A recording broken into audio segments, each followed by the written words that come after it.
அனைவருக்கும் இனிய வணக்கம்.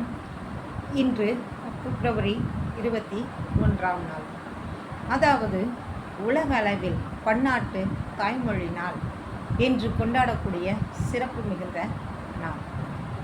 இந்த நாள் ஏன் தோன்றியது, எவ்வாறு தோன்றியது? அதாவது இந்த பன்னாட்டு தாய்மொழி நாள் என்பது மொழியையும் பண்பாட்டு பன்மையையும் உலகில் இருக்கக்கூடிய பல மொழிகளையும் மேம்படுத்துவதற்கான விழிப்புணர்வை வென்றெடுத்து கொண்டாடப்படுகின்றது. அதாவது 1999ஆம் ஆண்டு நவம்பர் மாதம் 17ஆம் நாள் யுனெஸ்கோ என்று சொல்லக்கூடிய அந்த உலக அளவில் இருக்கக்கூடிய நிறுவனத்தால் இந்த நாள் அறிவிப்பு செய்யப்பட்டது. அதாவது 2007 மே மாதம் 16ஆம் நாள் இந்த தீர்மானம் யுனெஸ்கோவில் நிறைவேற்றம் செய்யப்பட்டது. ஆனால் 2008ஆம் ஆண்டை பன்னாட்டு மொழிகளுக்கான ஆண்டாக இந்த யுனெஸ்கோ அறிவித்தது.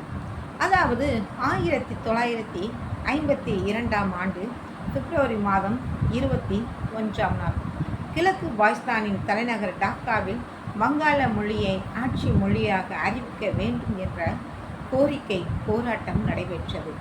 அதில் உயிர்நீத்த 4 மாணவர்களின் நினைவாக உலக அளவில் சிறப்பு தினமாக இந்த பன்னாட்டு தாய்மொழி நாள் கொண்டாடப்படுகின்றது.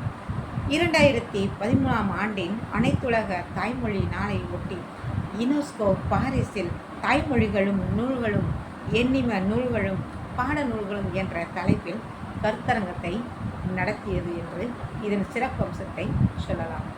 அதாவது தாய்மொழி என்பது நம் அன்னைக்கு நிகரானது.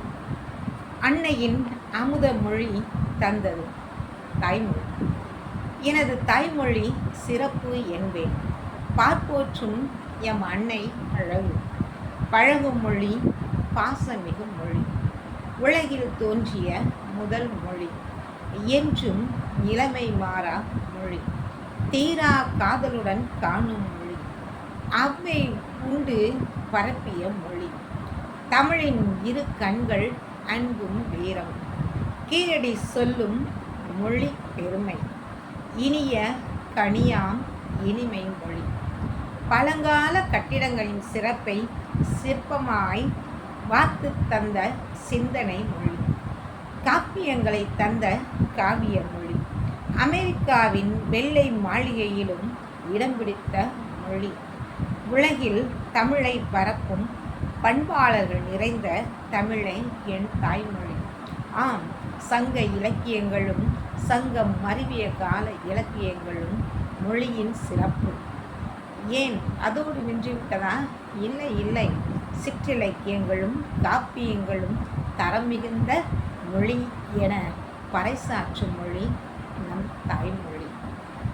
இன்று எண்ணற்ற கட்டுரைகளும் கவிதைகளும் நாடகங்களும் நமக்கு தந்த மொழி நம் தாய்மொழி.